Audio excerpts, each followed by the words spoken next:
And we heard from Ambassador Herzog, very powerful testimony this morning about the situation in Israel, with Gaza, with Hamas, and with Chuck Schumer's comments this morning. To be with the ambassador the very day that Chuck Schumer took a swipe at the governance in Israel, the war cabinet, and specifically Prime Minister Netanyahu, was, in my point of view, but more importantly, the ambassador's way out of line, very inappropriate, and I believe that he should apologize. It's not our role to question democracies and elections. We have our own politics. It's our role to support them against terrorist organizations like Hamas, Hezbollah, and ultimately Iran. We're here today to talk about the foreign policy. I think is one of the most important issues, and we don't in Congress maybe talk about it as much. Our committee does. If we don't have our national security, we have nothing as a nation. And I just want to give you a brief overview of the events under the Biden administration that I think have created a more dangerous, more threatening environment probably since World War II, my dad's war.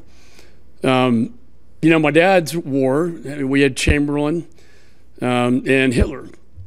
And Chamberlain basically signed a document that Hitler said wasn't worth the paper it was written on. And then we had Churchill come along, and then we had deterrence, and then we had strength.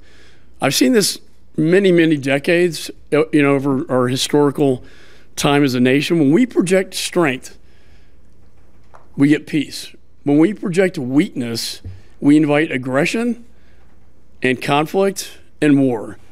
And that is the position we're in right now, because we've been projecting this president, his administration, weakness, which has invited aggression that we've seen, where now we have 3 places in the world that are on the cusp of a world war. And it all really started, I would go back to Nord Stream 2, waiving the sanctions on Nord Stream 2 to allow Russian energy to go into Europe.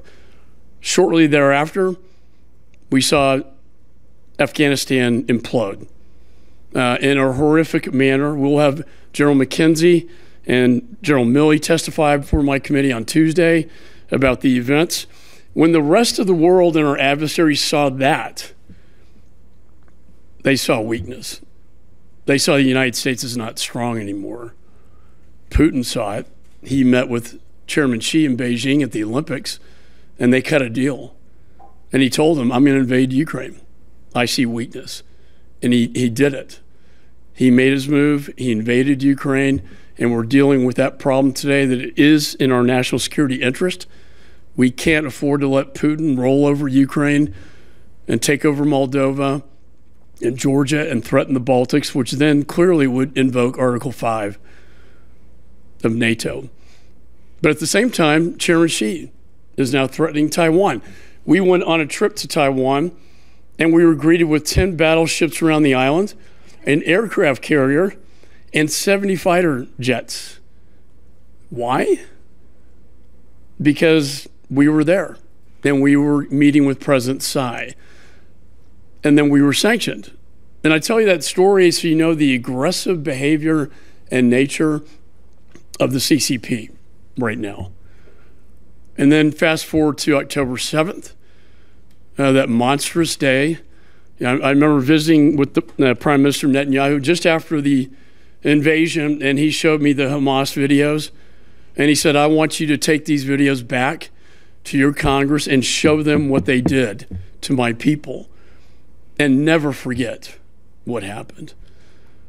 So now we have these conflicts, and they're getting worse, not better. And deterrence will stop a world war from happening.